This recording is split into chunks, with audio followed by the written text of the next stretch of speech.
ዓለም በቴክኖሎጂ ሹክሹክታ በፎቆች ግርግርና በዲጂታል ጩኸት አወለችበት በዚህ ዘመን አሁንም ድረስ የሰው ልጅ መጀመሪያ ወዳለበት ተፈጥሮ የታደለችበት ንጹህ ሕይወት የሚመልሰን ድንቅ ሰዎች አሉ።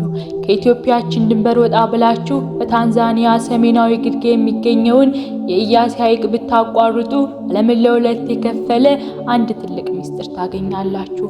ከኛ ርቀው የሚገኙት በሺህ ኪሎ ሜትሮች ቢሆንም ከልባቸው ግን በአንድ የፍቅር የተሳሰሩ ናቸው።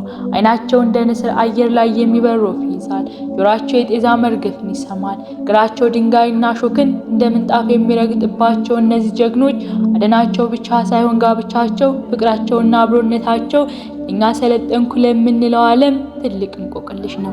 ዛሬ በዚህ ቪዲዮ ጨባና ጓደኞቹ እንዴት ከዓለም ጭንቀት ሩጫ ተለይተው በደስታ ማዕበል ውስጥ እንደሚዋኙ ያንን የማይስት ቀስታቸው እንዴት እንደሚወረውሩና ሰው ልጆች የመጨረሻ የፍቅር ጥግ እናያለን። እነዚህ አርዛቢዎች ናቸው። እነሱ የኔ የሚባል አጥር የለም። ሕይወታቸው የኛ በሚል የፍቅር ጋር ያጣጠረች ነች። ቸባ ፈገግታ ስታዩ ዘመናዊ ዓለም ሀብት ያላመጣው የደስታ ከየት መጣ ላችሁ መጠየቃችሁ አይቀሬ ነው። በአንድ ወንፊት የተነፉ በአንድ ማዕድ የቆረሱ በፍጹም አንድነት የሚኖሩ የአፍሪካ ቁንጮች። እስከ መጨረሻው አብራችሁ ቆዩ። ምክንያቱም ይሄ ቪዲዮ ስለ አንድ አደም ብቻ ሳይሆን ስለ ጠፋ የሰው ልጅ ማንነትና እኛ ስላጣነው ሰላም የሚተርክ ድንቅ ጉዞ ነው። የአርዛቢ አደኞች እይታ እንደ ንስር የሰላ ነው። በብዙ ሺህ ኪሎ ሜትሮች ርቀት ላይ በሚገኝ ጥቅጥቅ ያለ ቁጥቋጦ ውስጥ ቅጠል ሲንቀሳቀስ አይናቸው መሳሳት አያውቅም። ቀስታቸውን ወጥረው ትንፋሻቸውን ገተው አይናቸውን ኢላማው ላይ ሲያሳርፉ ዓለም የቆመች ያክል ጸጥ ትላለች። የአርዛቢ ቀስት እንዲሁ ከእንጨት ዘንግ አይደለም፣ በእጃቸው ላይ እንደ አካል የተዋሃደ ትልቅ መሳሪያ ነው። ትልቁ ሚስጥራቸው ግን በፍላጻው ጫፍ ላይ የሚቀብሩት ገዳይ መርዝ ውስጥ ይገኛል። የመርዝ ከበረሃው ጽጌረዳ ተክል ጭማቂ የሚዘጋጅ ሲሆን አንዴ እንስሳውን ከነካው የመትረፍ ዕድሉ ወደ ዜሮ ይጠጋል። አደናቸው ውስጥ ያለው ትልቁ ድንቅ ነገር ደግሞ ዝምታቸው ነው። በደረቁ ቅጠሎች ላይ እንደ መንፈስ ይሽሎኮሎካሉ።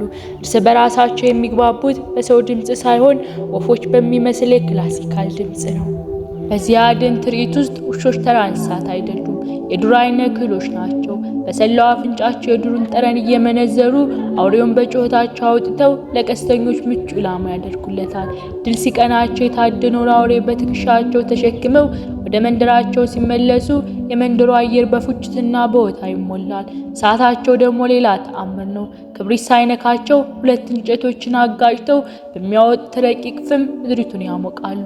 የአሳ ስጋውን ለመጥበስ ብቻ ሳይሆን በዙሪያ የተሰበሰበውን የጥንት አባቶቻቸውን ገድል የሚተርኩበት የሕይወት መቅረዝ ነው። በአርዛቢዎች መንደር የኔ የሚል ቃል የለም። ሁሉም ነገር የኛ ነው። አንዱ አድኖ ሌላው ቢነሳ ለምን ተብሎ አይጠየቅም።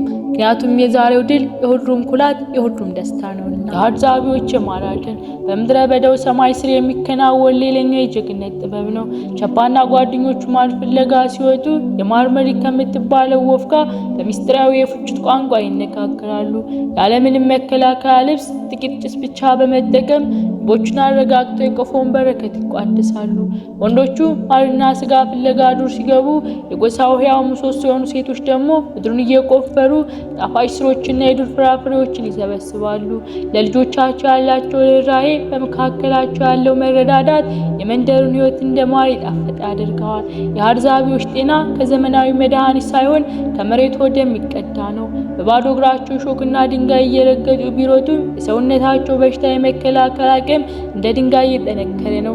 ጋብቻቸው ልክ እንዳደናቸው ሁሉ በቅንነትና በድፍረት የታጀበ ነው። አንድ ወጣት የፈለጋትን ልጃገረድ ለማግባት ትልቅ አውሬ አድኖ በማምጣት ብቃቱን ያስመሰክራል። ዛሬ ዓለም ሁሉ የቸባን ብሩህ ፈገግታ አይቶ በአድናቆት ቢፈዝም ከዛ በስተጀርባ ግን የሚቆረቁር የእውነት አለ። ስልጣኔ በደጃቸው ሲቆም እነሱ ግን ቤታቸው የሆነውን ድሩና ደናቸውን እያጡ ነው።